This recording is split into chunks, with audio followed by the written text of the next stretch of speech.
To TVD maths academy में आपका हार्दिक स्वागत है। आज देखिए हम हमारा last chapter elements of mathematics की बुक को हम यहाँ पर फॉलो कर रहे हैं, जिसके चलते सभी चैप्टर हम कवर कर चुके हैं। आज हम लास्ट चैप्टर को देखने वाले हैं और लास्ट चैप्टर है हमारा 3 डायमेंशनल ज्योमेट्री। इससे पहले के सभी चैप्टर पर वीडियो जो है कंप्लीट हो चुकी है। आप चैनल की प्लेलिस्ट में जाकर के देख सकते हैं अगर आपने अब तक नहीं देखा है तो। थोड़ा यहाँ पर जो प्रिंट है वो थोड़ा हल्का आ रहा है, तो आप थोड़ा मैनेज करके चलें, ठीक है। तो देखिए चैप्टर नंबर जो है हमारा 13 है और 3 डायमेंशनल ज्योमेट्री। तो एक एक बात हम डिस्कस करेंगे। सबसे पहले शुरुआत से ही करते हैं, बिल्कुल ठीक है।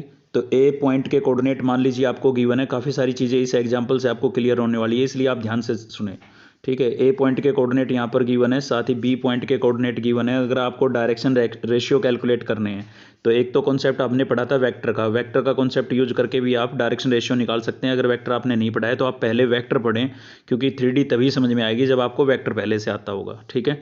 तो 3D के अंदर डायरेक्शन रेशियो आप सीधा भी निकाल सकते हैं। सीधा कैसे निकाल सकते हैं? सेकंड पॉइंट में से फर्स्ट पॉइंट के कोऑर्डिनेट आप क्या करते हैं? माइनस, यानी कि x2 minus x1, y2 minus y1 और z2 माइनस z1। तो आपके पास क्या आ जाएंगे? Direction ratio.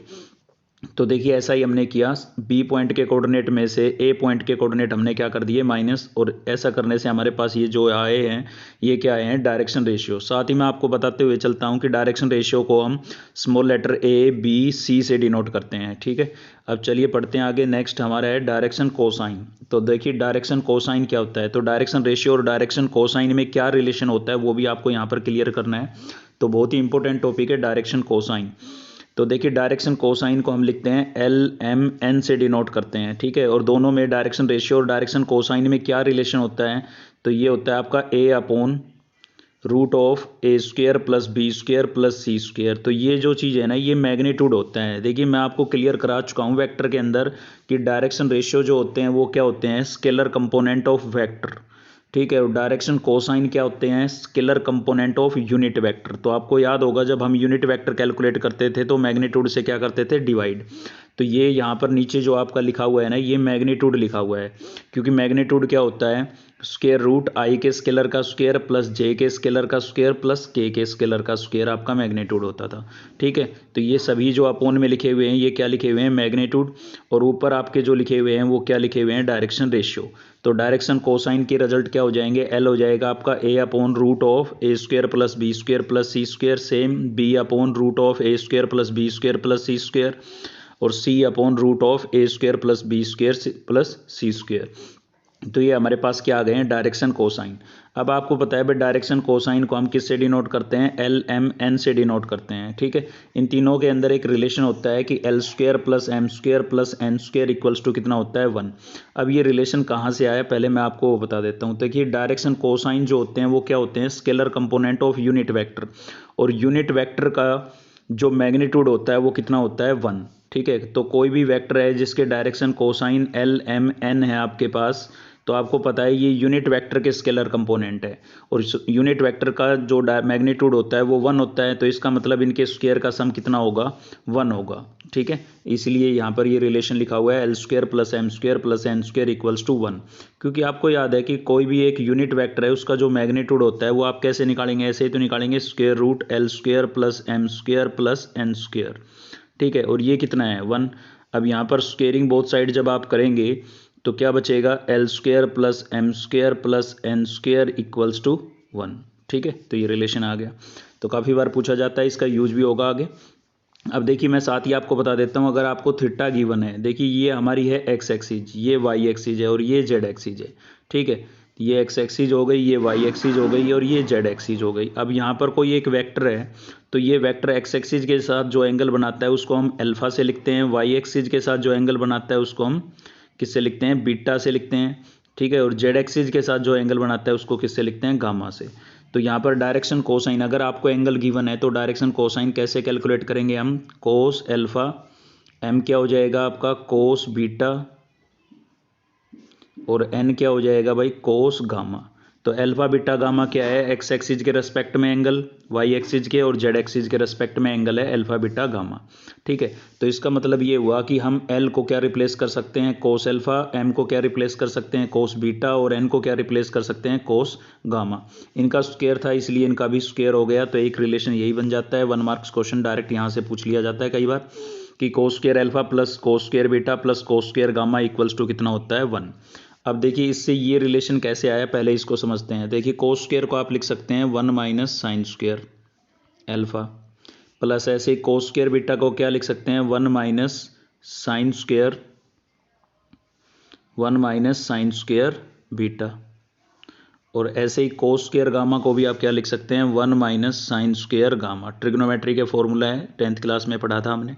ठीक है, अब यहाँ पर देखिए 1 + 1 + 1 कितना हो गया है, 3 हो गया है। ठीक है, और ये जो प्लस का 1 है इधर, इसको इधर लेके आएंगे तो ये माइनस का हो जाएगा, और ये साइन की जो भी टर्म है सभी को हम उधर लेके जाएंगे तो ये किसकी हो जाएगी, प्लस की।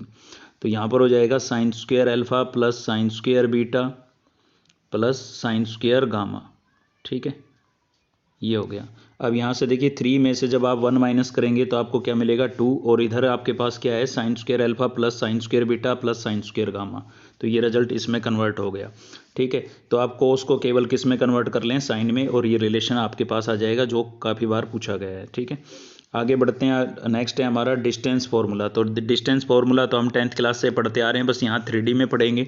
तो क्या होता है, x2 माइनस x1 का स्क्वायर, y2 माइनस y1 का स्क्वायर और z2 माइनस z1 का स्क्वायर, और कंप्लीट पर क्या लगा हुआ है, स्क्वायर रूट। तो ये आपका डिस्टेंस फार्मूला है जो 3D में यूज होगा। साथ ही सेक्शन फार्मूला भी पढ़ लेते हैं। तो देखिए ये तो आपके 10th क्लास में और 11th क्लास में भी पढ़े हुए हैं। यहाँ पर जेड एक्सिस और आ गई तो जेड का और रिजल्ट लग जाएगा। यहाँ पर क्या हो जाएगा आपका, ये एन होगा भाई। ठीक है, साथ ही है ना, इसकी पीडीएफ का लिंक आपको डिस्क्रिप्शन में मिलेगा, आप डाउनलोड कर सकते हैं।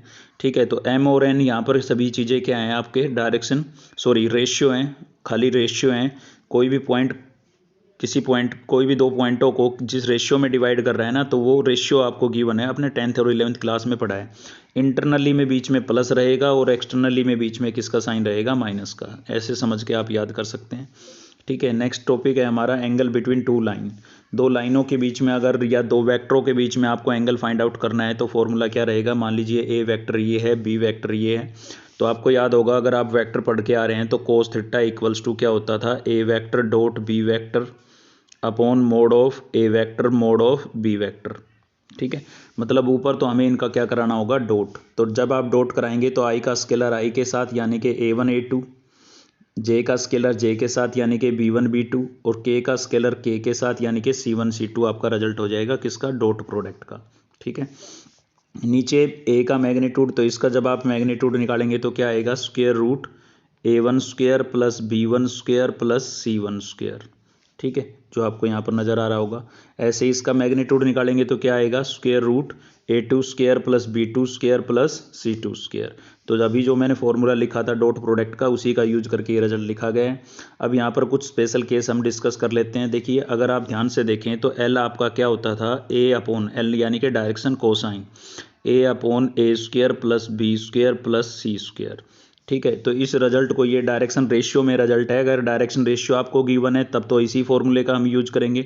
अगर क्वेश्चन में हमें डायरेक्शन कोसाइन गिवन है तो इस रिजल्ट को हम किस में कन्वर्ट कर रहे हैं, डायरेक्शन कोसाइन में कन्वर्ट कर रहे हैं। ठीक है, तो देखिए ए के अपोन में जब आप इस वाली टर्म को, इस कंप्लीट को a1 अपॉन a2 के नीचे सेपरेट सेपरेट लिखेंगे तो a1 के अपोन में जब लिखेंगे इस चीज़ को, यानी कि a1 अपोन में क्या लिखेंगे, रूट ऑफ, 1 मिनट में अच्छे से बताता हूँ। देखिए आपको ये पूरी टर्म जो है सेपरेट डिवाइड जब आप करेंगे इसके अपोन में ये कंप्लीट लिखा जाएगा। अब उसको हम क्या करेंगे, a1 के अपोन में लिख देंगे root of a1 square plus b1 square plus c1 square, और a2 के अपोन में क्या लिख देंगे, root of a2 square plus b2 square plus c2 square. ठीक है, जब ये कंप्लीट इसके नीचे लिखा जाएगा तो हम a1 के अपोन में और a2 के अपोन में अलग अलग सेपरेट लिख देंगे। अब ध्यान से देखें तो ये किसका रिजल्ट है, ये L का है, हम यहाँ पर L1 लिख लेंगे इसको। ठीक है, और इसको क्या लिख लेंगे, L2। तो यहाँ से रिजल्ट जो बना आपका क्या बन गया भाई, L1 L2। सेम ऐसे ही इसके अपोन में अलग लिखेंगे और सेपरेट करेंगे तो M1 M2 आ जाएगा, इसके अपोन में अलग लिखेंगे और सेपरेट करेंगे तो N1 N2 आ जाएगा। ठीक है, तो अगर आपको एंगल निकालना है, कोई भी दो वेक्टर या कोई भी दो लाइन के बीच में आपको एंगल फाइंड आउट करना है, तो आप डायरेक्शन रेशियो गिवन है तो इस रिजल्ट का यूज करेंगे, और डायरेक्शन कोसाइन गिवन है तो इस रिजल्ट का यूज करेंगे। अब कुछ स्पेशल केस ले लेते हैं। अगर थीटा आपका 90 डिग्री है तो क्या होगा? देखिए कोस 90 की वैल्यू क्या होती है? 0। तो ये रिजल्ट 0 हो जाएगा, ये दोनों टर्म इधर जाएगी 0 हो जाएगी, तो केवल ये रिजल्ट न्यूमिनेटर का बचेगा। इसलिए ये रिजल्ट जो है वो किसके इक्विवेलेंट हो जाएगा? 0 के। अगर थीटा जो है वो 90 डिग्री यहाँ पर हम रिप्लेस करते हैं तो कोस 90 की वैल्यू 0 हो जाएगी, मतलब L1 L2 M1 M2 N1 N2 equals to क्या हो जाएगा? 0।